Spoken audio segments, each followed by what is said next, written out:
Bonjour à tous. La médiathèque de Mérignac est heureuse d'accueillir Natacha pour cette conférence sur les littératures de l'imaginaire. Donc je lui laisse la parole. Bien, bonjour à tous. Aujourd'hui, nous allons travailler, je vais essayer de vous présenter. Alors c'est un sujet qui est extrêmement vaste, eh bien, une sorte de bref panorama des littératures de l'imaginaire pour que vous ayez justement une petite idée et quelques définitions sur cette littérature particulière, cette littérature donc de l'irrationnel. Et vous allez voir que c'est aussi une littérature donc de l'hybridation, c'est-à-dire que ce sont des sous-genres narratifs en fait qui s'hybrident entre eux.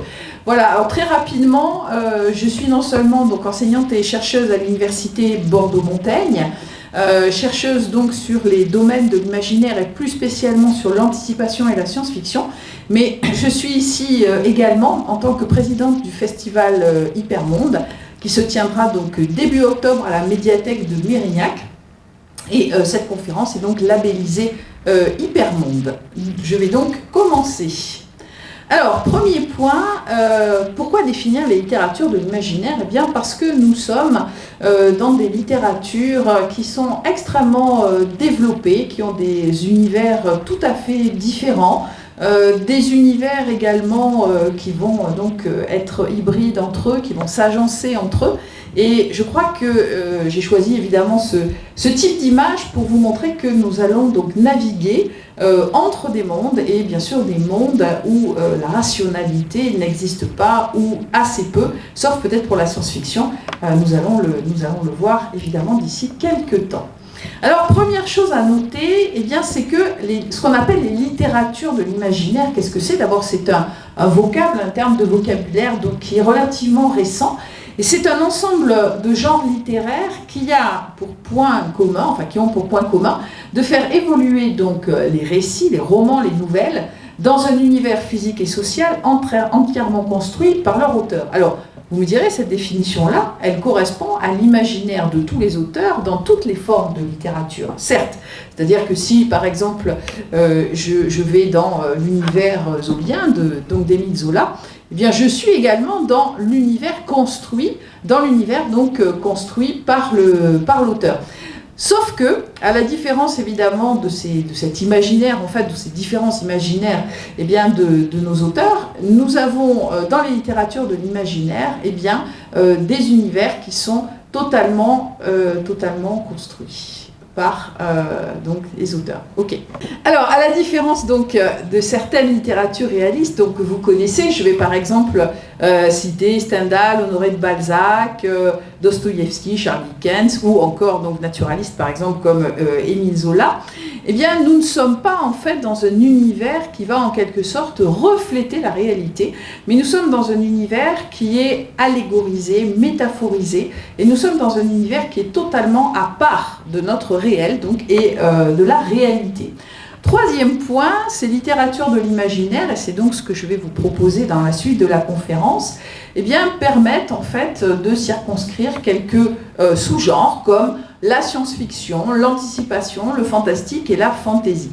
Alors, ce sont évidemment des sous-genres qui sont très développés et il n'est pas question ici dans ce type de conférence de faire, je pense, une description exhaustive évidemment des littératures de l'imaginaire, mais plutôt vous donner donc quelques définitions qui permettront de vous y retrouver et de savoir exactement ce que vous pouvez être en train de lire.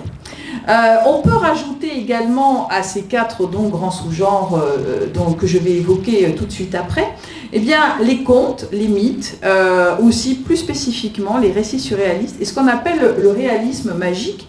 Alors le réalisme magique part en fait totalement donc, de la réalité, mais va utiliser des formes de magie spécifiques, parfois un petit peu de folklore.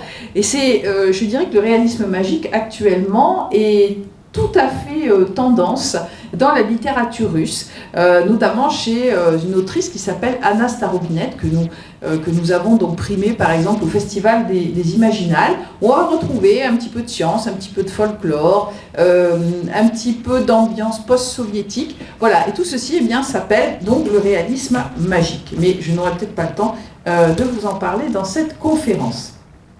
Alors, je pars également de la définition d'Anne Besson, qui est ma collègue de l'université d'Artois, qui a élaboré 2 MOOC, c'est-à-dire 2 cours grand public sur les littératures de l'imaginaire, et notamment sur la fantasy et la science-fiction. Donc fantastique, science-fiction, fantasy sont connus en France sous une expression qui les rassemble, qu'on appelle donc les littératures de l'imaginaire. Il est vrai qu'ils déclinent en autant de registres spécifiques la présence ou l'irruption de l'inconnu, de l'inexplicable, du radicalement nouveau, c'est-à-dire tout ce qui apparaît irréductible aux normes cognitives d'une époque. Alors, pour simplifier un petit peu la citation d'Anne Besson, eh bien, je crois que, si vous voulez, les littératures de l'imaginaire, c'est vraiment la présence de notions en dehors de notions imaginaires, on va dire, en dehors de toute rationalité ou en dehors des normes qui peuvent donc définir le réel ou définir, par exemple, le réalisme. Alors, j'ai choisi cette image, par exemple, où vous voyez, donc pour illustrer évidemment ce propos, où vous voyez des sortes de rochers qui sont donc suspendus dans l'espace avec un bateau qui est donc amarré à ces 2 rochers. Donc en fait ici, nous sommes sur une planète peut-être inconnue, nous ne savons pas. Nous sommes en tout cas sur un monde qui n'a pas tout à fait les mêmes normes de gravité que sur la planète Terre, mais nous sommes quand même, vous voyez, on reprend peut-être des éléments de folklore ou des éléments du passé, donc avec ce bateau, qui est un bateau à voile. Et vous voyez, dans ce type d'image, qui est donc bien spécifique donc des littératures de l'imaginaire, nous sommes obligés finalement d'imaginer donc un certain nombre d'éléments qui n'ont pas cours dans notre réalité. Je crois que c'est ça le plus important, c'est-à-dire que nous sommes à la marge, nous sommes en dehors donc de notre réel. Voilà. Alors, premier genre dont je voulais vous parler, eh bien, c'est le merveilleux. Alors, qu'est-ce qu'on appelle le merveilleux? Parce que c'est peut-être un des genres les plus anciens des littératures de l'imaginaire. Alors, sauf si évidemment on prend en compte évidemment le merveilleux mythologique. Mais je crois qu'en tant que littérature et donc en tant que genre, ce sous-genre donc du merveilleux, eh bien, apparaît donc dans le courant du XVIIe siècle avec les contes de ma mère à loi de Charles Perrault. Et donc cette écriture, si vous voulez, bien spécifique, alors je reviendrai évidemment sur la littérature médiévale, mais cette écriture donc bien spécifique qui nous vient du XVIIe siècle, eh bien, va reprendre un certain nombre donc de codifications et un certain nombre donc d'éléments issus d'un merveilleux folklorique, populaire, oralisé, que donc Charles Perrault va en quelque sorte réécrire pour nous proposer justement ces contes merveilleux qu'on va appeler donc des contes de fées et du genre donc du merveilleux. Donc en fait ces contes et ce merveilleux nous vient véritablement d'une tradition populaire orale puisque Charles Perrault met par écrit des histoires donc populaires racontées depuis des siècles. Donc le merveilleux tire donc vraiment son origine des croyances populaires, donc païennes ou non, par ailleurs. Voilà, alors la définition proprement dite donc du merveilleux, de cette littérature merveilleuse, c'est un genre littéraire où le surnaturel va se mêler à la réalité et est complètement accepté par le lecteur, le narrateur et les personnages. C'est-à-dire que tous les éléments surnaturels ou merveilleux que vous pouvez trouver dans cet univers, personne ne va les remettre en question. Ça fait partie, en quelque sorte, de l'univers donc familier des personnages et du narrateur. Et donc, quand le lecteur se plonge dans ces histoires-là, il ne remet pas en question, il va justement totalement accepter donc tous ces éléments surnaturels que l'on va rencontrer au fil des histoires. Donc le merveilleux, c'est un genre qui est donc inspiré d'une part par la tradition orale, je l'ai dit, populaire et son imaginaire, les fées, les petits peuples, les sorcières, les ogres, etc. Mais également par des croyances chrétiennes, c'est pour ça que je vous disais païennes ou non, les interventions de Dieu, les mauvais tours du diable, etc. Et il s'agit donc du genre littéraire des contes de fées ou contes dits merveilleux, avec par exemple des personnages que l'on va retrouver Ça, donc, j'ai emprunté évidemment à Grimm et à Perrault, puisque ce sont les deux grandes références pour les contes de fées, donc merveilleux, avec donc le chat botté et le petit chaperon rouge, qui sont illustrés par Gustave Doré, magnifiques illustrations d'ailleurs. Donc le chat botté, un animal surnaturel qui parle, qui est capable évidemment d'être en interaction, d'interagir avec les humains. Idem donc pour le loup, qui évidemment, le petit chaperon rouge est un récit allégorique du danger que les jeunes filles pouvaient courir évidemment dans les bois au XVIIe siècle. Hein, je vous renvoie à la psychanalyse des contes de fées de Bruno Bettelheim, avec un loup qui lui aussi est un loup qui parle, qui argumente.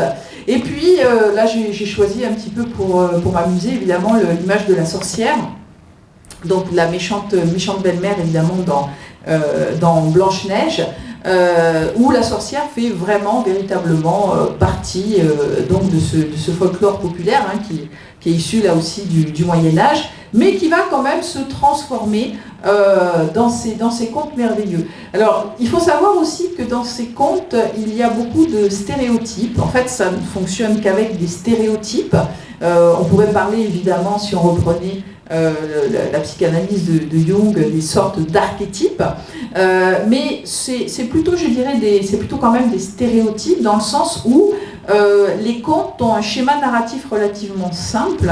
On a toujours, donc en utilisant un schéma narratif, par exemple, comme une situation initiale, d'éléments modificateurs, un certain nombre de péripéties et une situation donc finale qui a évolué par rapport à la situation initiale. Ce schéma narratif extrêmement simple, eh bien, on va le retrouver quasiment dans tous les contes de fées. Alors, avec des petites nuances quand même. Évidemment, les deux grandes références sur les contes de fées, donc qui sont des références classiques, les contes de Perrault et puis évidemment les contes de Grimm. Donc les contes de Grimm, c'est plutôt au XVIIIe siècle, et autant les contes de Perrault puisent leur source au folklore donc français, autant les contes de Grimm eh bien, puisent leur source donc dans le folklore donc germanique. Avec notamment la présence de forêt. Alors il y en a aussi, si vous voulez, chez Perrault, mais la forêt est un personnage vraiment à part entière, donc chez Grimm, comme on peut le voir par exemple chez les frères Grimm, comme on peut le voir dans le conte de Blanche-Neige.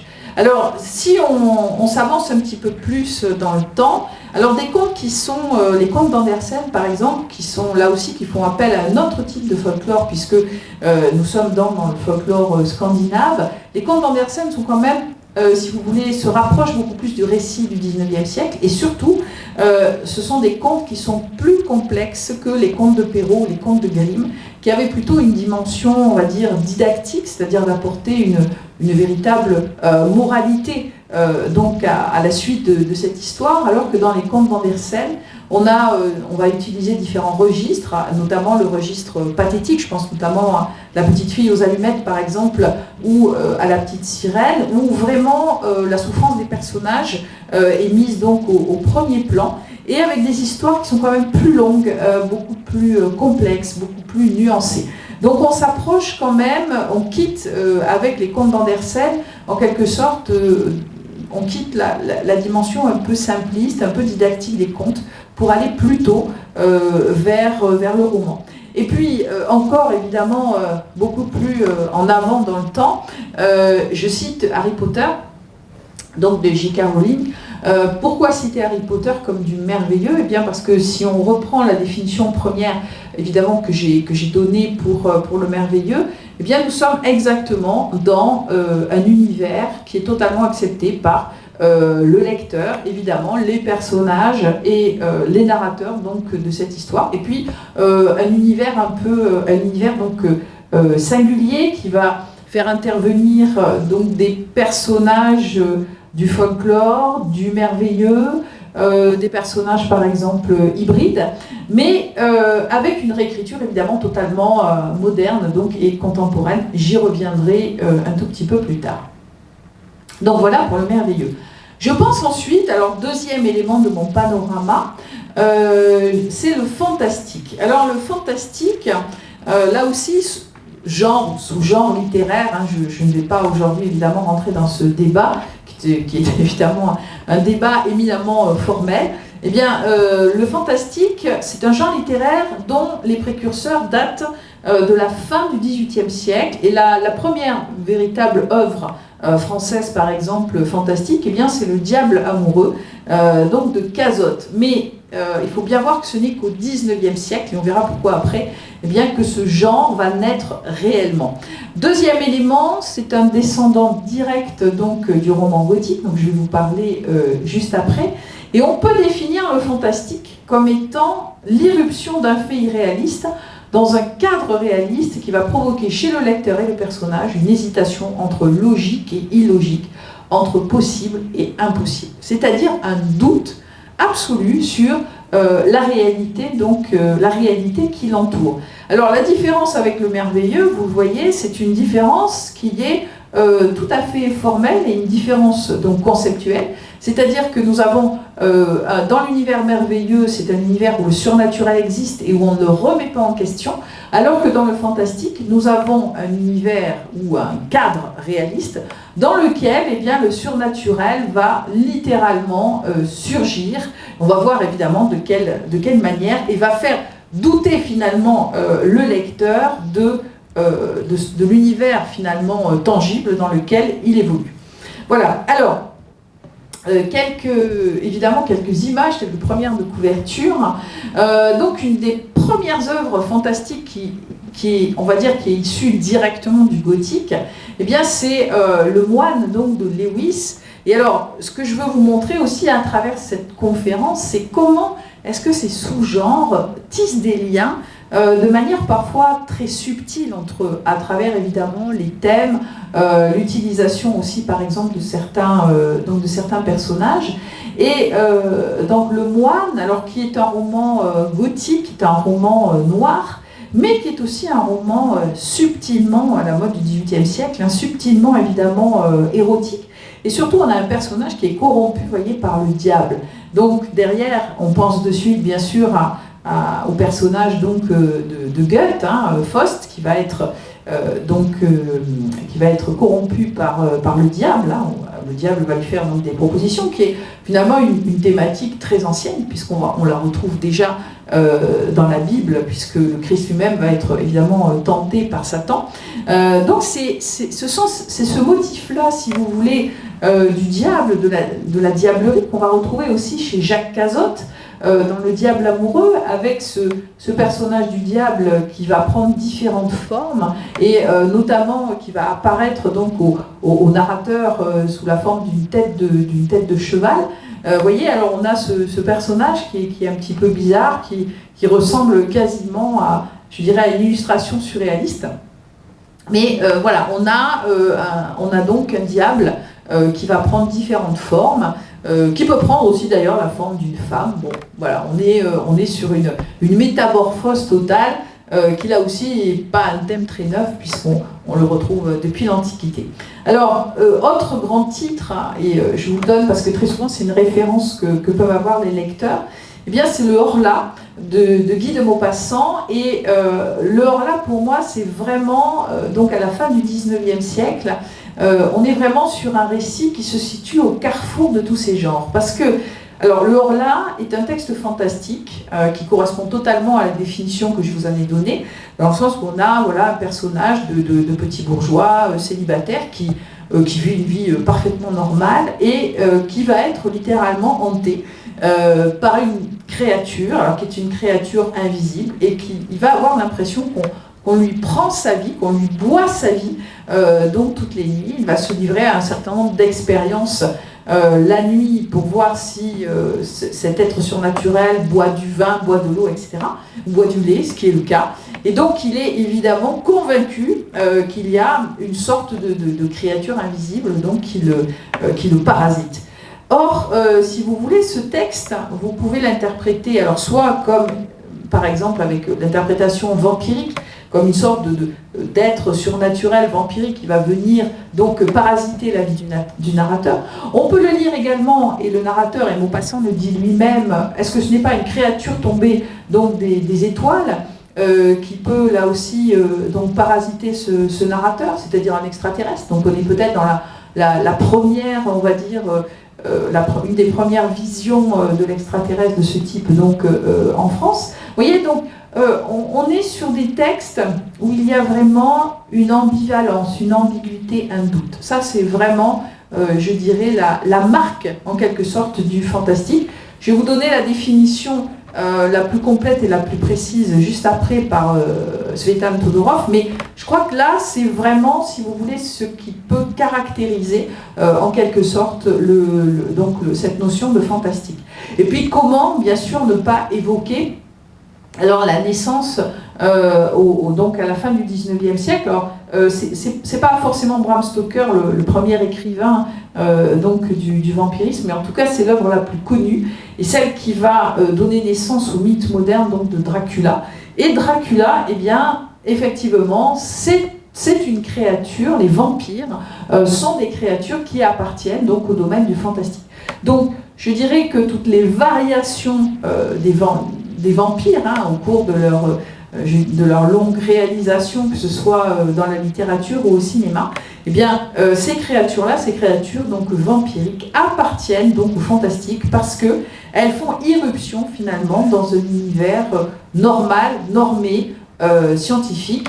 À noter que le Dracula de Bram Stoker est un roman épistolaire, donc par lettres, et le jeune homme donc, qui tient évidemment qui tient ses lettres va être soumis en quelque sorte, il va subir la présence de Dracula et comprendre quel type de monstre c'est, quel type de créature, c'est Jonathan Harker, pardon, excusez-moi, j'ai oublié de le citer, donc quel type de créature finalement est le comte Dracula, donc un mort-vivant, une créature qui peut se métamorphoser. Alors vous voyez, ce thème de la métamorphose, on le retrouve, parce que Dracula n'est pas le diable, mais c'est une créature qui peut s'apparenter donc au diable, tel que nous avons pu le voir dans différentes versions donc auparavant. Alors justement, la définition donc la plus complète, la plus précise du fantastique, et donc celle qui a été donnée par Todorov dans son essai Introduction à la littérature fantastique. Voilà, c'est, je pense, un ouvrage de référence et qui permet quand même de déterminer vraiment comment fonctionne donc le fantastique. Parce que ce qui est intéressant dans ce panorama des littératures de l'imaginaire, c'est évidemment que j'essaie de vous montrer comment est-ce que ces récits fonctionnent. Dans un monde qui est bien le nôtre, alors vous voyez, on pourrait tout à fait être dans le contexte actuel, celui que nous connaissons, sans diable, sylphide ni vampire, se produit un événement qui ne peut s'expliquer par les lois de ce même monde familier. Celui qui perçoit l'événement doit opter pour l'une des deux solutions possibles. Ou bien il s'agit d'une illusion des sens, d'un produit de l'imagination et les lois du monde restent alors ce qu'elles sont, et nous sommes évidemment dans un fantastique qui devient un fantastique à focalisation interne, c'est-à-dire que nous sommes dans la tête d'un narrateur qui est en train de basculer dans la folie et l'hallucination, ou bien l'événement a véritablement eu lieu, il est partie intégrante de la réalité, mais alors cette réalité est régie par des lois inconnues de nous. Ou bien le diable est une illusion, un être imaginaire, ou bien il existe réellement, tout comme les autres êtres vivants, avec cette réserve qu'on le rencontre rarement. Le fantastique, alors c'est ça, vous voyez l'idée qu'il faut garder en tête, le fantastique occupe le temps de cette incertitude. Alors sur Netflix actuellement, vous avez la série Lucifer, qui joue totalement avec ces codes-là. C'est-à-dire que c'est une série où on a la présence, alors c'est presque la présence merveilleuse en fait de Lucifer. Lucifer Morningstar, c'est le personnage donc central de la série, qui est le diable qui est décidé de vivre donc parmi les humains. Et en même temps, eh bien, les gens qui sont autour de lui ont des signes, commencent à comprendre et comprennent au bout d'un moment qui il est, quel personnage il est. Il va se dévoiler à eux évidemment avec une tête et un corps démoniaque. Et petit à petit, eh bien, le fantastique en fait, c'est-à-dire que la perception du diable qu'ont les gens qui, comme vous et moi, ne peuvent pas croire que ce personnage qui fréquente tout le temps est bien le diable, parce que ça sous-entend évidemment que tout le reste existe, que Dieu existe, que le paradis existe, que l'enfer existe, etc. Eh bien, tous ces gens-là, finalement, vont petit à petit basculer dans l'univers du diable, et à ce moment-là, eh bien, cet univers où tous ces personnages existent, eh bien cet univers-là, c'est un univers qui devient merveilleux et non plus fantastique. Vous voyez, donc ces concepts que je vous donne permettent justement de parfaitement bien comprendre eh bien, comment fonctionnent toutes ces histoires, y compris ces narrations sérielles qui adorent évidemment réactiver donc, ces genres de l'imaginaire. Alors, quelques noms quand même du fantastique. Alors là, je vous avoue que c'est totalement subjectif. Donc, l'écrivain argentin Borges, qui nous propose un fantastique sud-américain tout à fait singulier, tout à fait intéressant. Gustav Meyrink, qui réactive lui aussi donc, un folklore tout en s'inscrivant donc à la fin du 19e siècle dans des créatures singulières. Par exemple, c'est lui qui a recréé en quelque sorte, réactivé le mythe de Prague du golem. Le golem, c'est un géant d'argile créé par un rabbin pour justement devenir en quelque sorte une sorte de super-héros de l'époque. Claude Seignol, un Français qui a été donc un auteur qui a vraiment traversé donc tout le XXe siècle avec des textes et un nombre de nouvelles fantastiques vraiment intéressantes. Et Jean Rey, alors là j'ai cité donc le livre des fantômes, hein, il a une œuvre tout à fait conséquente. Et donc vous voyez, tous ces auteurs-là réutilisent soit donc des créatures comme les fantômes, les démons, ou alors des créatures, des animaux par exemple, ou des créatures folkloriques que l'on fait revivre. Donc en fait, le fantastique, vraiment, c'est un genre qui est quand même relativement bien circonscrit par rapport à ces personnages, et en même temps qui fonctionne toujours, évidemment, toujours sur ce principe-là. Voilà, alors, ces thèmes donc, du fantastique, eh bien, ce qu'il faut savoir également, c'est un genre qui va favoriser, donc, puisqu'on est dans l'ambivalence, l'ambiguïté, etc., la confusion telle que le rêve, la folie, le double maléfique, le complot. Si je reprends mon exemple du Horla, par exemple, eh bien, le Horla est un personnage qui, à la fin, comme il n'arrive pas à déterminer finalement par qui il est parasité ou hanté, eh bien, il va mettre le feu à sa maison, c'est-à-dire qu'il va totalement basculer, en fait, dans la folie. Et donc, Maupassant laisse le lecteur à la fin sur si le narrateur dit « suis-je fou ? Ai-je basculé dans la folie ?» Du coup, on se dit « mais peut-être que ce personnage, en fait, ce n'était qu'une hallucination, et c'était pas un personnage, enfin, c'était pas un être surnaturel qui existait, donc qui venait hanter le narrateur. » Vous voyez, donc on a cette espèce d'ambiguïté systématique dans le fantastique. Et donc, pour qu'une œuvre soit considérée comme du fantastique, il faut une hésitation du lecteur ou du personnage qui n'arrive pas à se décider pour une explication naturelle ou surnaturelle. Et c'est pour ça, par exemple, que les histoires de fantômes dans les châteaux, ça marche très très bien. L'autre jour, il y avait un petit reportage, j'ai vu un petit reportage donc, dans le journal télévisé sur ce sujet, et c'est intéressant parce que vous avez quand même des gens qui croient, évidemment, qui continuent de croire dans les châteaux hantés. Si vous allez en Écosse et si vous visitez des châteaux, eh bien, vous vous rendez compte que les propriétaires des châteaux croient dur comme fer, évidemment, à leurs fantômes. Alors vous, si vous allez y passer une nuit, vous ne verrez peut-être pas de fantômes du tout, mais dans tous les cas, on a des gens qui rentrent, si vous voulez, totalement dans cette explication surnaturelle. Et c'est un petit peu, c'est toujours un peu le même problème, par exemple, pour les visions d'OVNI, c'est-à-dire que si on n'arrive pas, nous, à voir, en tant que sujet conscient, à apercevoir un OVNI ou à voir une créature surnaturelle, est-ce que nous croyons ou pas la personne qui en fait le récit ? Vous voyez, et le fantastique, eh bien, c'est exactement, là aussi, c'est la faille du fantastique, c'est-à-dire c'est par là qu'il va finalement se créer, se développer, s'élaborer. Voilà. Deuxième point, il y a un refus du lecteur d'apporter au texte fantastique une interprétation poétique ou allégorique. Nous ne sommes pas dans les contes. Nous n'avons pas de moralité à tirer, c'est-à-dire que nous restons sur justement eh bien, cette ambiguïté. C'est un fait, c'est le récit d'un fait irréaliste dans un cadre réaliste, toujours. On est toujours, vous voyez, on est toujours dans le réel et on a vraiment un surgissement donc, du surnaturel. Et enfin, une temporalité déterminée et un espace défini pour le fait irréaliste. Alors très souvent, on est dans un espace, l'espace d'une maison, l'espace d'un château. Si vous regardez ou si vous pensez par exemple à l'élaboration par exemple des films d'horreur contemporains, hein, ce qu'on appelle aux États-Unis le slasher, très souvent le fait fantastique, horrifique, finalement se tient dans un espace assez fermé, assez restreint. Ça peut être un château, ça peut être une pièce, ça peut être une cave, ça peut être une chambre. Voyez.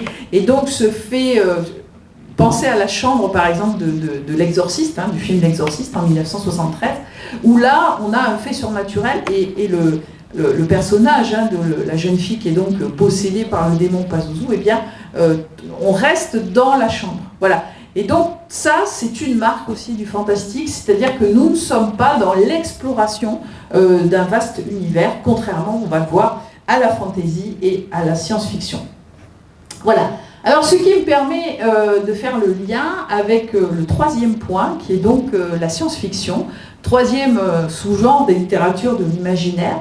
Et ce qui est intéressant, c'est de voir que la science-fiction et le fantastique donc se seraient créés, oui je vois une petite coquille, il faudra nous rajouter le S, à peu près en même temps, c'est-à-dire au 19e siècle.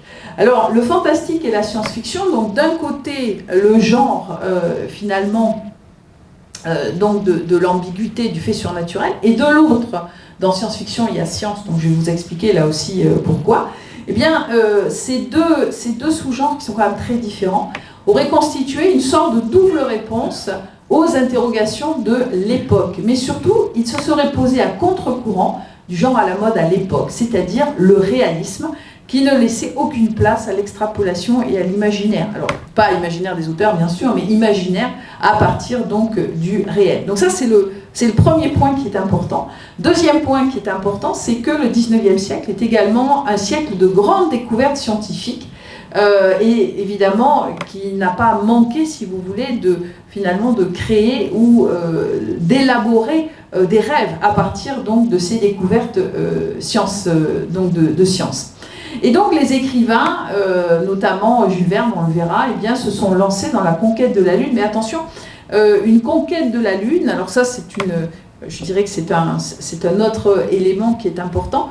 Les hommes ont toujours rêvé de la Lune hein, et ont toujours essayé d'inventer des voyages sur la Lune depuis l'Antiquité. Hein, ça, c'est quelque chose qu'il faut savoir. Mais le premier voyage vraiment scientifique, si vous voulez, sur la Lune, eh bien, c'est évidemment avec Jules Verne qu'il s'est écrit. Et alors, pourquoi c'est important ? Parce que Jules Verne, c'est le premier qui va quand même proposer finalement une anticipation à un voyage sur la Lune. Alors, je parle bien d'anticipation, c'est-à-dire qu'on n'est pas non plus dans 3000 ans dans l'avenir. C'est le premier qui va proposer ça, et en utilisant quand même des éléments scientifiques, même si d'autres restent évidemment totalement irréalistes, comme par exemple dans la fusée de Jules Verne, quand ils sont dans l'espace, eh bien, dans l'espace entre la Terre et la Lune, ils peuvent ouvrir une fenêtre. Jules Verne n'a pas pensé qu'il n'y avait pas d'oxygène dans l'espace. On peut ouvrir une fenêtre pour justement aérer la fusée. Donc ça, évidemment, par rapport à la date, on est en 1865, on ne pouvait pas imaginer eh bien qu'il n'y ait pas d'oxygène donc, dans l'espace. Voilà, donc non seulement on a la conquête donc, de la Lune, mais on a également une autre thématique qui est vraiment intéressante. Alors là, c'est à la fin du 19e siècle, eh bien, c'est la machine à explorer le temps donc, de Wells. Alors là aussi, c'est une thématique qui existait un petit peu avant au 19e siècle, mais la différence avec Wells, c'est qu'avant, les voyageurs temporels, par exemple, s'endormaient ou étaient congelés dans un bloc de glace et se réveillaient 700, 800 ans plus tard. On a des récits comme ça, par exemple, donc au XVIIIe siècle. Mais là, on a vraiment l'invention d'une machine qui permet d'aller dans le passé ou d'aller dans l'avenir. Évidemment, c'est l'avenir qui est beaucoup plus intéressant. Voilà, alors, deux noms évidemment à connaître pour cette science-fiction. Premier nom, bien sûr, c'est Jules Verne, mais français. Mais je dois dire que même si on estime très souvent que Jules Verne est considéré comme le père de la science-fiction en France, bien en fait, il a très peu écrit d'anticipation. Il a utilisé finalement les technologies de son époque, puisque, par exemple, le Nautilus dans 20 sous les mers fonctionne à l'électricité, ce qui était quand même totalement nouveau, bien sûr, pour l'époque. mais si vous voulez, il ne se projette pas dans l'avenir. Voilà, et donc, mis à part de la Terre à la Lune et autour de la Lune, hein, donc ces deux romans qui vont donc nous évoquer le voyage dans l'espace, et ce voyage donc un peu réaliste, on va dire, sur la Lune, eh bien, Jules Verne, c'est peut-être pas l'auteur qui va lancer complètement, si vous voulez, la science-fiction en Europe. Alors, celui qui va vraiment, enfin, pour moi, hein, plutôt que Jules Verne, celui qui va vraiment lancer la science-fiction, eh bien, c'est Herbert George Wells, puisqu'il y a beaucoup de thématiques de la science-fiction moderne qui vont naître donc chez Wells. Alors, pardon, je suis allée un petit peu vite. On peut voir à travers La Guerre des mondes, eh bien, la vision évidemment des extraterrestres martiens. Dans Les Premiers Hommes, donc dans la Lune, 1901, on va voir une vision donc d'extraterrestres qui vivent, on appelle les sélénites, qui vivent donc sur la Lune. Donc la thématique de l'extraterrestre donc est posée, mais pas uniquement. Je n'ai pas résisté, alors on vous en a un petit peu parlé la semaine dernière à travers Mars, mais je n'ai pas pu m'empêcher donc de choisir l'illustration donc de l'illustrateur donc brésilien Avin Correa. C'est la toute première image donc pour La Guerre des mondes en 1906, où on voit donc ces tripodes martiens, ces machines de mort. Ensuite donc deuxième thématique qui est la machine à explorer le temps. Et dans la machine à explorer le temps, donc là j'ai choisi un photogramme de la version filmique de Georges Pal en 1960, où donc l'explorateur du temps va se retrouver dans un futur relativement éloigné, où les humains se sont transformés d'une part en cannibales et d'autre part en viande d'élevage. Et puis troisième thématique qui est intéressante, eh bien, c'est l'île du docteur Moreau, qui va vraiment introduire la thématique de la mutation et des biotechnologies. Et dans l'île du docteur Moreau, j'ai donc choisi ce photogramme où le docteur Moreau, thème du savant fou, un thème évidemment cher à la science-fiction, eh bien, transforme des animaux en humains via la chirurgie. Voilà. Donc, la science-fiction, on le voit, elle est par définition le genre de la fiction scientifique. Alors, plutôt qui va faire intervenir le scientifiquement possible dans l'imaginaire romanesque. C'est ça la caractéristique, donc évidemment, de la science-fiction. Et lorsqu'on parle de la science dans la science-fiction, on parle donc des sciences dures, physique, chimie, biologie, astronomie, mais également des sciences humaines et sociales. Je vais vous en parler donc juste après. Alors j'ai fait une référence donc à notre exposition de Mérignac, de la médiathèque. C'est l'exposition donc Pulp Science-Fiction, où vous allez retrouver évidemment ces magnifiques couvertures donc de Pulps, et on voit bien que les pulps, donc un des premiers pulps de science-fiction qui va être donc élaboré par Hugo Gernsback en 1926, eh bien Gernsback parle non pas de science-fiction mais de scientific fiction, c'est-à-dire des récits où la science, vraiment, il faudra partir en fait d'un fait scientifique pour justement eh bien, élaborer un récit. Et je ne sais pas si vous pouvez le voir dans la première reproduction. Moi, c'est une de mes reproductions préférées, ce gigantesque œil où on voit donc tout un ensemble évidemment d'instruments scientifiques. Mais on voit bien qu'il va reprendre des nouvelles de Wells ou de David H. Keller, par exemple, qui sont ces premiers grands auteurs donc, de la science-fiction de la fin du 19e et début 20e. Voilà. Et les illustrations eux-mêmes, vous voyez, alors Modern Electric, c'était aussi un des premiers pulps, donc avant 1920, d'Hugo Gernsback, et c'est vraiment lui, ce qui comptait pour lui, c'était l'utilisation de la science et de la technologie. Voilà.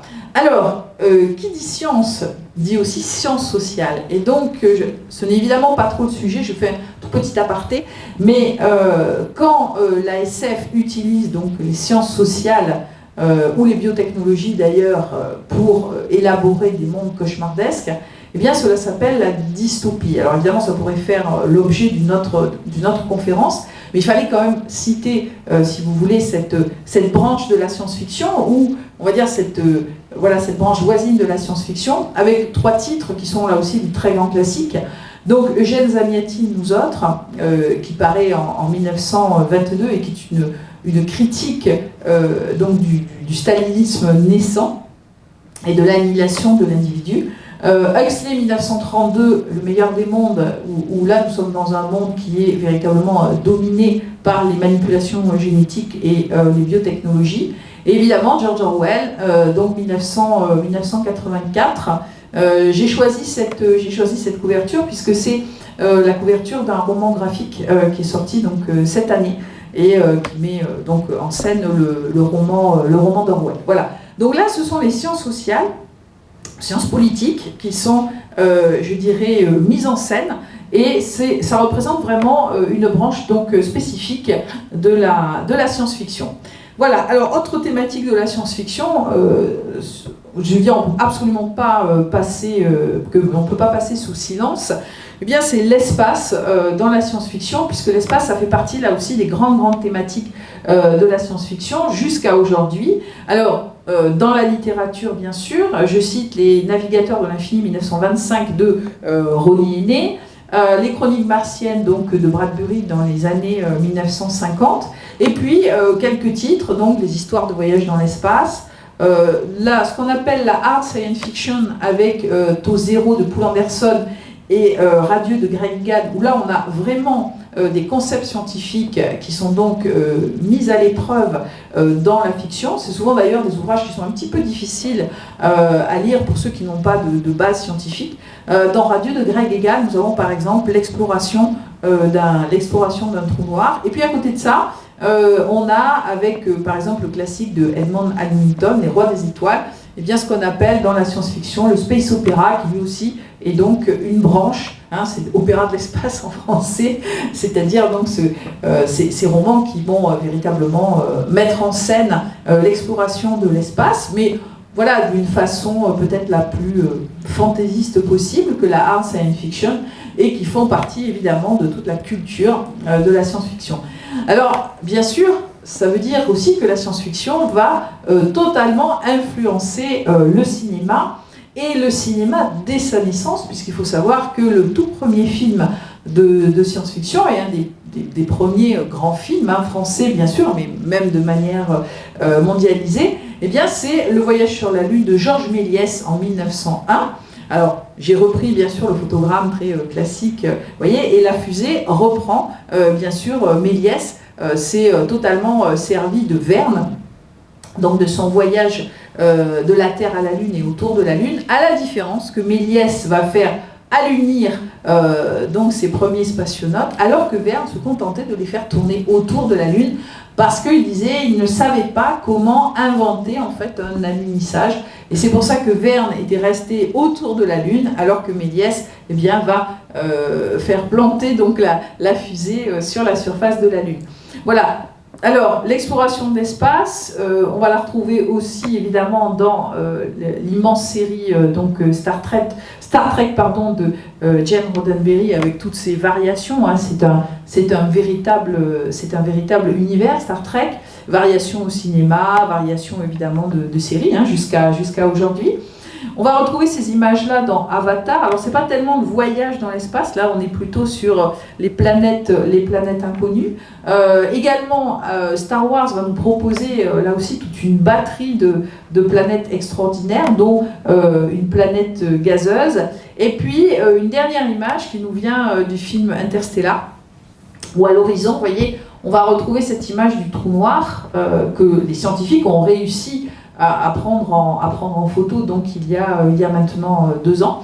Et dans Interstellar de Christopher Nolan, eh bien, on a vraiment un voyage dans l'espace qui oscille entre science-fiction, entre fiction et science. Alors même si mon collègue Franck Celsis n'est pas là aujourd'hui, mais Franck vous dirait que évidemment ça reste quand même totalement de la science-fiction, et que même si le film Interstellar nous donne un petit peu la couleur ou une coloration scientifique, eh bien les concepts qu'il va explorer ne sont pas quand même des concepts qui sont scientifiquement, on va dire,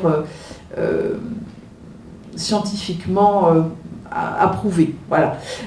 Donc, mais ça reste quand même un film qui va mettre en scène là aussi, mettre en scène la science. Voilà. Et dernière donc partie de notre conférence, dernier sous-genre, c'est donc la fantaisie. Alors la fantaisie qui est un peu différente, qui est un petit peu différente de du merveilleux par exemple, même si nous sommes quand même dans des univers qui sont relativement proches. Mais cette fantaisie, eh bien, elle va tirer ses origines donc des mythes et des légendes. Et certains spécialistes, comme André-François Réau, qui est notre responsable, qui est éditeur donc à Bordeaux et responsable éditeur du festival Hypermonde, eh bien, va remonter ses sources jusqu'à Homère, la chanson de Roland, les contes de Perrault, etc. C'est-à-dire qu'il établit une filiation très très nette avec le merveilleux et avec donc évidemment la tradition médiévale donc du merveilleux. Et enfin, bien sûr, et c'est là qu'on va parler de littérature médiévale, eh bien, le mythe arthurien a vraiment inspiré une bonne partie de la littérature donc de fantaisie par ses divers aspects. Alors, la fantaisie, elle naît quand en tant que sous-genre littéraire? Eh bien, elle naît au début du XXe siècle. Vous voyez, donc, en fait, tous ces genres de l'imaginaire, comme vous pouvez le voir, mis à part le merveilleux, mais le merveilleux qui sert en quelque sorte de soubassement à toutes ces littératures de l'imaginaire, eh bien, elles naissent peu ou prou, donc au début du XXe siècle. Et donc, au XXe siècle, eh bien, on peut voir apparaître, je dirais, des romans de ce qu'on pourrait appeler la pré-fantaisie, avec Le Magicien d'Oz, ou encore, évidemment, Peter Pan, de James Berry, qui est écrit et qui est publié en 1911. Mais, en fait, c'est avec l'apparition donc, des œuvres de Robert Howard, qui a notamment donc écrit les cycles de Conan le Cimérien, Conan le Barbare donc au cinéma, ou Solomon Kane, que commence à émerger un genre nouveau qui sera baptisé donc plus tard Heroic Fantasy. Et enfin la troisième étape, c'est 1955 avec donc la sortie du Seigneur des Anneaux de Tolkien, que la fantasy prend un tournant décisif. Tolkien, c'est un peu la matrice, en quelque sorte, donc de la fantaisie donc, contemporaine, de la fantaisie moderne. Et je crois que c'est avec évidemment donc, le Seigneur des Anneaux que vont naître les termes de fantasy, high fantasy, heroic fantasy, etc. C'est-à-dire qu'on va avoir toute une variation d'histoire. Alors, intéressant quand même dans Le Magicien d'Oz, parce qu'il y a quand même un robot. Alors un robot qui ressemble, on y reviendra bien sûr parce que lors du festival on va décliner le genre donc à l'infini, hein, ces représentations évidemment des robots dans la littérature et dans le cinéma. Mais c'est intéressant, vous voyez, de voir que dans Le Magicien d'Oz on a du merveilleux, on a de la fantaisie, on a des personnages donc, qui viennent du folklore évidemment américain. Dans Peter Pan on reprend une partie du merveilleux, vous voyez, mais les personnages des trois enfants et les parents restent en dehors de cet univers donc de Peter Pan. Donc vous voyez bien qu'ici on est un peu entre merveilleux quand même et fantastique encore. Donc Conan le Cimérien de Howard, on se situe. Alors ce qui est intéressant et avant Tolkien et le Seigneur des Anneaux, c'est que on est un petit peu, si vous voulez, avec la fantaisie dans un passé légendaire avant finalement notre passé historique. Voyez, donc chronologiquement, la fantaisie, c'est quelque chose qui est intéressant parce qu'elle fait référence à une sorte de passé rêvé, de passé légendaire finalement qui serait avant le Moyen-Âge. Voilà. Et ça, c'est intéressant parce que ça évacue un petit peu complètement les mondes antiques.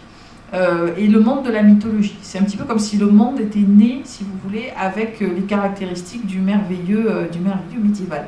Alors, comme je n'ai évidemment pas le temps, puisque je vois quand même le temps qui passe un petit peu, de vous parler avec précision donc, de la fantaisie, eh bien, je vous ai renvoyé à un site, le site de la BNF, qui a été élaboré donc, par ma collègue Anne Besson, et puis avec toute une équipe évidemment d'universitaires, où vous pouvez naviguer sur ce site qui est extrêmement intéressant pour aller voir l'histoire de la fantaisie, les auteurs de la fantaisie et toutes les variations donc, de la fantaisie. Alors, ce qu'il faut savoir, c'est que nous sommes dans des univers qui a ses propres lois, dans lequel va se mêler les mythes, les légendes, les croyances et surtout la magie qui est partie intégrante évidemment de la fantaisie. Et alors cette magie, eh bien, on va la retrouver dans de très nombreuses variations de la fantaisie. comme par exemple ce qu'on appelle aujourd'hui l'urban fantasy, qui marche très très bien auprès du jeune public, avec un de ses plus grands représentants qui est l'américain Neil Gaiman. Ça aussi c'est un goût un petit peu particulier, moi j'ai adoré American Gods, qui reprend des éléments du folklore nord-américain, donc des Premières Nations, de cette Amérique qui est en train de naître, et puis évidemment du monde contemporain. Glenn Cook par exemple, avec la Compagnie Noire, donc un auteur texan américain, crée un cycle vraiment où la fantaisie ici devient quasiment horrifique. Alors vous voyez, par exemple, je ne vous ai pas parlé d'un autre sous-genre, parce que j'ai pas le temps bien sûr, mais qui pourrait être la littérature d'horreur contemporaine, avec Stephen King par exemple. Et puis, alors, intéressant, ce qu'on appelle la science fantasy, où il y a quand même une magie qui est appréhendée en fait comme une science.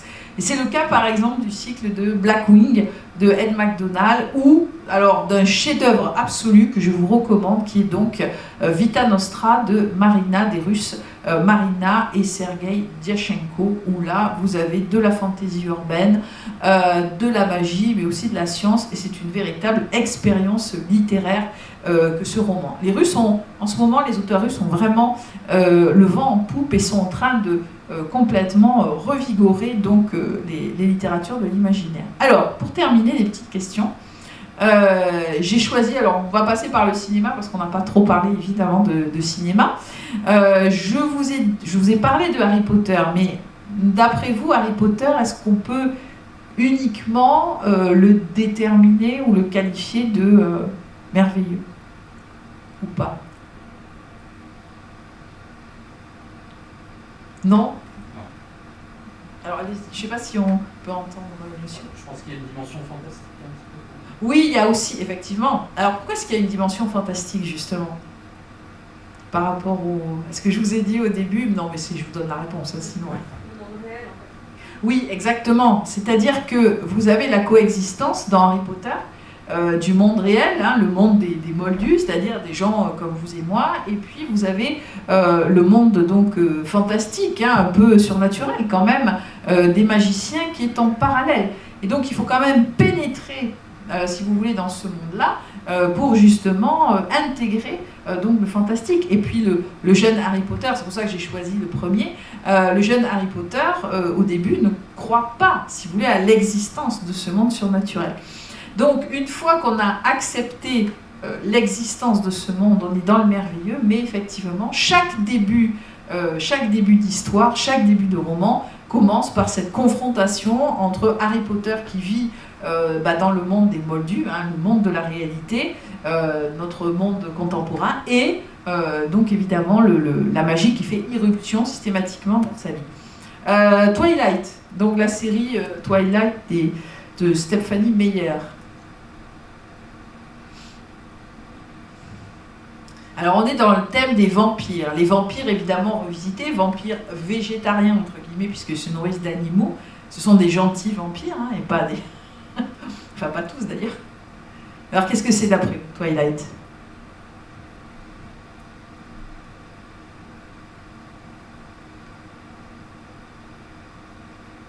Alors on est dans Twilight, on est totalement dans le monde fantastique.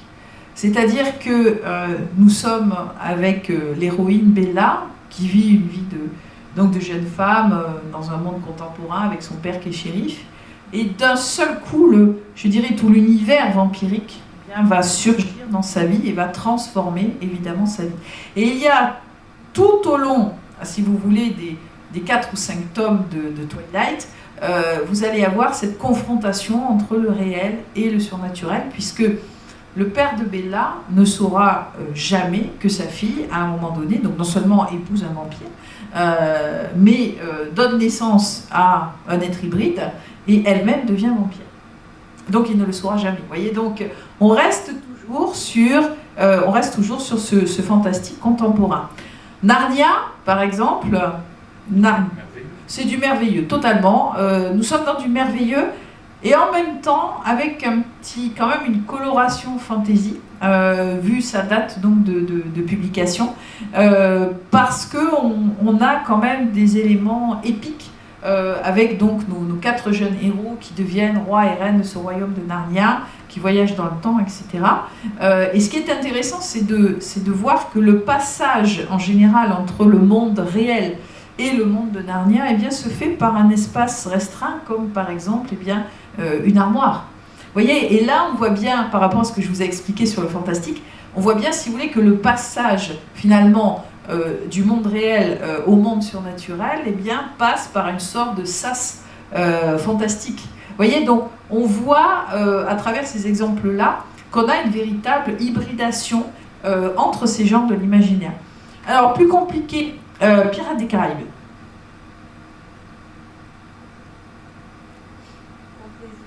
Fantaisie maritime. Oui, on peut dire ça. On peut parler de fantaisie maritime. Est-ce qu'on pourrait parler par exemple de fantastique ou pas? Oui, aussi, parce que vous avez quand même des histoires de bateaux fantômes, hein, le Hollandais volant par exemple, qui était un mythe, hein, du 19e siècle. Ces pirates, vous savez, qui vivent avec des coquillages ou avec une tête de poulpe, etc. Donc on a quand même un peu des êtres surnaturels. On ne sait pas trop d'où ils viennent, est-ce qu'ils vivent en enfer, ils vivent sous les océans, etc. Donc on a quand même des thèmes du fantastique. Donc Pirates des Caraïbes, c'est vraiment, si vous voulez, le genre cinématographique contemporain qui va tisser et qui va être hybride entre tous ces genres. Alors Star Wars, ça apparaît comme facile. C'est-à-dire que Star Wars, on se dit, c'est de la science-fiction. Hein, ok. Mais si vous regardez la place de la nature de la force dans Star Wars, eh bien, cette espèce de force qui apparaît... Alors, il y a une explication vaguement scientifique, mais on est quand même quasiment dans de la magie. Et moi, je dirais que Star Wars, c'est presque de la science fantasy, ou une fantasy qui, effectivement, utilise les thématiques de la science-fiction, les vaisseaux spatiaux, le space opéra, etc. Mais, en même temps, le traitement qu'il en est fait, traitement épique des personnages, se situe plus, vous voyez, dans une veine fantasy, que dans une veine de science-fiction. Hein, c'est un débat qui agite évidemment le petit monde des spécialistes depuis fort longtemps. Et puis pour terminer, alors 3 exemples, un peu difficiles à classer aussi. Un film il y a quelques années qui s'appelle Le Règne du Feu, où on est dans une sorte de monde post-apocalyptique, où les dragons ont envahi le monde et où les hommes tentent de se débarrasser des dragons qui brûlent tout et qui ont détruit en fait le monde tel que nous le connaissons.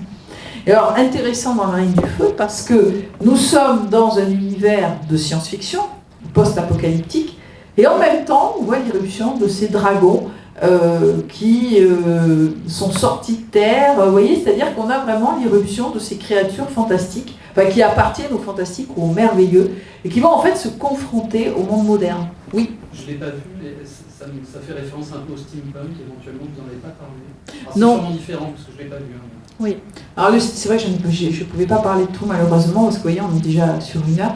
Mais non, c'est pas tellement dans le steampunk, parce qu'on est plutôt dans le post-apocalyptique, mais un monde détruit par des dragons, vous voyez. Donc, futur, pas le 19e. Le futur, mais le dragon n'est pas une créature du 19e. Donc c'est pour ça que je dis c'est pas vraiment le steampunk, parce que le steampunk c'est la projection, on va dire, des technologies du 19e siècle dans le futur. Si elles s'étaient développées sur une branche un petit peu parallèle du temps, hein, un petit peu comme l'Uchronie par exemple. Voilà. Donc on n'est pas tout à fait sur du steampunk, mais on est, vous voyez, sur un genre quand même, sur un film qui est une production qui est un peu hybride. La planète des singes. Alors la planète des singes, c'est complètement de la science-fiction. Que ce soit dans le roman de Boulle, alors même si Boulle c'est pas défendu d'écrire de la science-fiction, mais il n'a jamais dit que c'était un roman de science-fiction, pour lui c'est une sorte de conte philosophique, mais le traitement cinématographique qui a été fait de la planète des singes, du premier film de Schaffner en 1968 aux dernières versions, à la dernière trilogie qui vient de s'achever donc en 2018, On est totalement dans vraiment de la science-fiction, puisque c'est le thème de la mutation, donc évidemment des singes, suite dans le dernier à un virus, et dans les autres séries, eh bien, ce sont des histoires de voyage dans le temps qui vont effectivement faire qu'il y a une collusion entre les hommes, les hommes civilisés, les hommes sauvages et les singes civilisés et les singes sauvages. Et enfin le dernier, The Road, je ne sais pas si vous avez vu ce film et lu ce roman, c'est un roman qui est absolument extraordinaire et un film qui l'est tout autant, c'est vraiment une très belle adaptation, où là on est dans la thématique du post-apocalyptique et là on est complètement en fait dans la science-fiction. Voilà.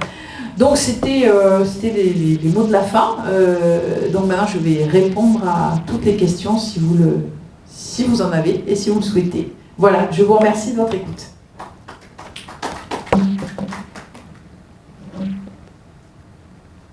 Donc, est-ce que vous avez deux spectateurs, est-ce que vous avez des questions à poser ou pas? Si on n'a pas, on s'arrête là. Bon, déjà merci pour cette présentation toujours très intéressante. Non, moi, ce qui me frappe, c'est vous avez insisté sur la notion d'hybridation des différents genres ou sous-genres. Et ça, c'est effectivement intéressant. Moi, j'ai pas vraiment de question, mais une remarque comme ça qui me vient spontanément. En fait, moi, ça me renvoie à la perception du réel. Oui. C'est-à-dire que quand vous balayez les 4 grandes arborescences de genres ou de sous-genres, peut-être le trait commun, c'est la perception du réel. Et moi, ça me fait penser à Philippe Cadic, en fait. Oui. C'est-à-dire que qu'est-ce que le réel? Et est-ce que toutes ces tentatives, soit littéraires, soit cinématographiques, ne sont pas des tentatives, justement, d'aller un petit peu plus loin dans cette perception et dans cette compréhension du monde? Oui, non mais Est-ce que l'hybridation n'est pas une étape pour aller encore un peu plus loin dans une compréhension de l'environnement? Alors, moi je crois que tous ces genres de l'imaginaire sont une représentation de cette recherche philosophique. C'est-à-dire définir le réel, qu'est-ce qui est réel, qu'est-ce qui ne l'est pas, et c'est une perception qui évidemment va changer au cours de l'histoire, et évidemment de l'évolution scientifique, et de notre perception du monde. Comment les gens voyaient le monde et l'espace, par exemple, entre le XVIe et le XVIIe siècle, comment nous le voyons maintenant. Nous sommes capables, grâce à la technologie, je dirais, de voir à des milliards d'années-lumière, de comprendre que les étoiles, c'est pas des trous de lumière percés dans une espèce de toile obscure, donc que serait l'espace, mais un monde évidemment totalement différent. Et que verrons-nous dans, on va dire, peut-être 3 siècles? Qu'est-ce que la technologie va nous permettre de voir dans 3 siècles? Est-ce que nous serons capables, par exemple, de comprendre qu'il existe différentes dimensions? La physique quantique, pour l'instant, je dirais, nous offre une vision et une perception virtuelle pour l'instant du réel, mais un réel qui serait très différent si nous comprenions vraiment, si nous arrivions à appliquer la physique quantique. Voyez. Donc votre remarque, elle est juste en ce sens que effectivement c'est une projection, c'est une représentation de ce que pourrait être le réel, ou ce qui, pour l'instant, ce que nous n'arrivons pas à voir au-delà du réel. Vous voyez, par exemple, toutes les histoires, finalement, fantastiques, le diable, les vampires, alors je ne vais pas parler des zombies, par exemple, mais on pourrait parler aussi du zombie, mais l'année dernière, j'ai fait une conférence sur le sujet, c'était la mort dans la littérature de l'imaginaire et le cinéma, et toutes ces créatures-là ne sont finalement que les représentations de nos peurs par rapport à un univers que nous, pour l'instant, nous ne comprenons pas. Mais est-ce qu'il existe quelque chose au-delà de la mort? Personne n'est jamais revenu. Peut-être que nous allons dans une autre dimension. Pour l'instant, la science commence à peine à s'intéresser au phénomène de la mort. Alors, c'était un colloque de médecine, vous voyez, où les gens réfléchissaient quand même à ce passage. On appelait ça au Moyen-Âge le bon passage, c'est-à-dire le moment où vous quittez la vie et où finalement la conscience intègre autre chose. Je dis bien autre chose parce qu'on ne sait pas. Alors soit ça s'arrête, hein, si vous voulez, on est dans le doute fantastique. On est dans l'ambivalence fantastique pour l'instant par rapport à ça. Qu'est-ce que nous risquons de trouver sur les autres planètes, sur les exoplanètes? Pour l'instant, la science est qu'au début, si vous voulez, de l'exploration finalement de ces exoplanètes. Donc, nous avons un réel qui est mouvant selon les époques et ces différentes représentations. Et je pense que, vous voyez, ça arrive au moment de la fin du 19e et du 20e, parce que c'est aussi le moment où la science, où la technologie sont en train de changer complètement notre perception du monde. Et donc, eh bien, la littérature va inventer, évidemment, d'autres formes de réalité, d'autres perceptions de la réalité. Voilà. D'autres remarques? Non? Ok.